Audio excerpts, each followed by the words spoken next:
पीले दांत वाली बहू। रंजना कभी ब्रश नहीं करती थी। उसे कितनी बार उसके माँ बाप ने डांटा, लेकिन उसका कोई असर उस पर होता ही नहीं था, जिस कारण से उसके दांत पीले पीले हो जाते हैं। शादी के बाद अरे बहू, वैसे तो तुझ में कोई कमी नहीं है, पर तेरे दांत इतने पीले कैसे हैं बेटा?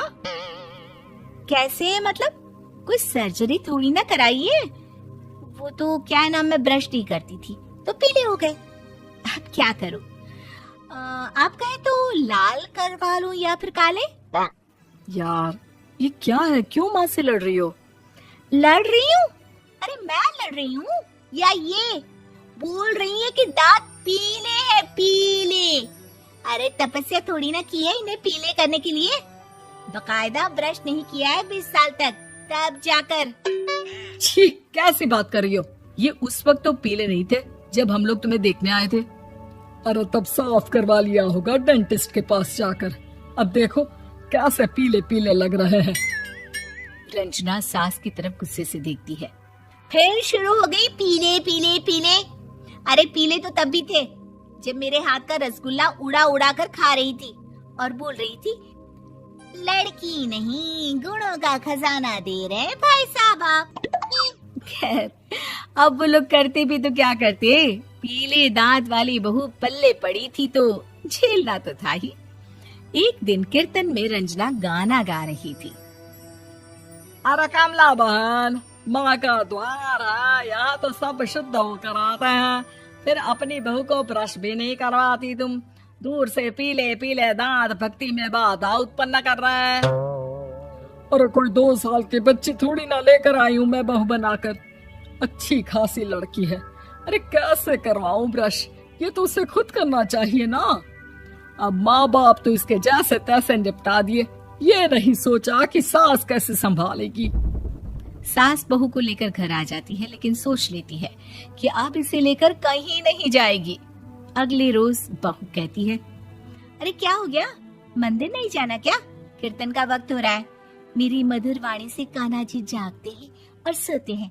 आप तो जानती है ना उनकी भक्ति में कितना मन लगता है मेरा। वो क्या है ना, तबीयत ठीक नहीं लग रही है मेरी, आराम करूंगी मैं। तबीयत ठीक नहीं लग रही? अभी तो मिथुन के गाने पर नाच रही थी आप, और अब बोल रही है कि तबीयत ठीक नहीं लग रही। अरे भक्ति में मन लगा लो सासू माँ, ऊपर जाना है, क्या मुंह दिखाओगी आप? हाँ? सास को बहू की बात पर गुस्सा आ जाता है। मैं क्या मुंह दिखाऊंगी, इसकी चिंता तो ना कर, समझी? अपने मुंह की चिंता कर, जो ये पीले पीले दांत लेकर हर जगह पहुंच जाती है। पता है लोग कितना मजाक बनाते हैं। ना जी ना, मैं नहीं जाना कहीं तेरे साथ। तो ये बात है। कोई ना, मत जाओ, मैं अपने कमरे में ही बैठकर भक्ति कर लूंगी। ऊपर वाला दांत थोड़ी ना देखता है, मन देखता है, भावना देखता है। और अरे बस बस, तू सब कुछ दिखा, बस ये सफेद चमकदार दांत ना दिखाना किसी को, है? जा यहाँ से। बहू को सास की बात का कोई फर्क नहीं पड़ता, वो तो जैसी थी वैसी ही रह जाती है। सुबह नहाकर किचन में खाना बनाना, फिर खाना खाना, कीर्तन भजन करना और सो जाना। एक दिन, माँ जी मैं सहेली के घर जा रही हूँ, शाम को लेट आऊंगी। हाँ हाँ तो जाना, मैंने कौन सा तेरी आरती करनी है घर पर बैठकर। रंजना सहेली के घर जाती है, जहाँ वो पार्टी में जाने की तैयारी कर रही होती है। अरे शिखा, कहाँ जाने की तैयारी कर रही है? मैं गलत वक्त पर आ गई क्या? अरे नहीं यार, उल्टा सही वक्त पर आई है। मैंने ये साड़ी और ज्वेलरी निकाली है यार, शाम को इनके ऑफिस की एक पार्टी में जाना है। बताना कैसा लग रहा है ये सब? नहीं यार, इस ड्रेस के साथ तो वो वाली ज्वेलरी अच्छी लगेगी। हाँ हाँ सही बोल रही है, मैंने ध्यान ही नहीं दिया। वैसे तो हमेशा से मस्त फैशन सेंस रखती है। तो बड़ा जाती होगी ना पति के साथ पार्टी में। रंजना कुछ नहीं बोलती, बस सोचती है कि यार काश ये बात सही हो जाती, पर मैं क्यों नहीं जाती पार्टी में? क्या इन लोगों की कोई पार्टी होती नहीं होगी? रंजना घर आती है और रात में पति से सवाल करती है, एक बात बताइए, आप मुझे किसी पार्टी में क्यों नहीं ले जाते? क्या आपकी यहाँ ऑफिस में पार्टी नहीं होती? पति बेचारा क्या कहता कि दांत पीले हैं तुम्हारे इसलिए। अरे कोई पार्टी होती नहीं हम लोगों के ऑफिस में, तो कहाँ से लेकर जाऊं? और मार्केट, मॉल, कहीं वीकेंड घूमना, कहीं तो। अरे यार सारे हफ्ते में एक छुट्टी मिलती है, तो सोचता हूँ कि आराम ही कर लूं। क्यों? रंजना मन मार के रह जाती है। पहले कभी सास के साथ मंदिर जाया करती थी, लेकिन वो भी सास ने ले जाना बंद कर दिया। घर बैठी बैठी रंजना बोर हो जाती है।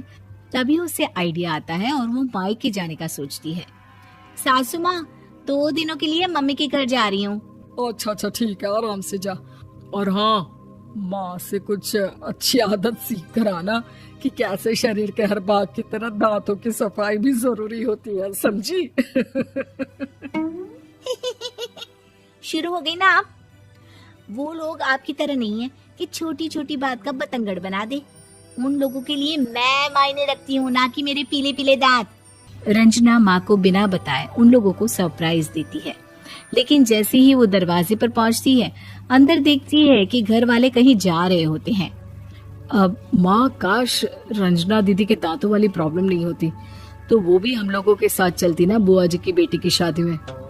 हाँ बेटा, लेकिन अब उसे कौन समझाए कि उसको उसके पीले दांत नहीं दिखते, लेकिन उसके आसपास के लोगों को कितना एम्बैरेसिंग फील कराते हैं।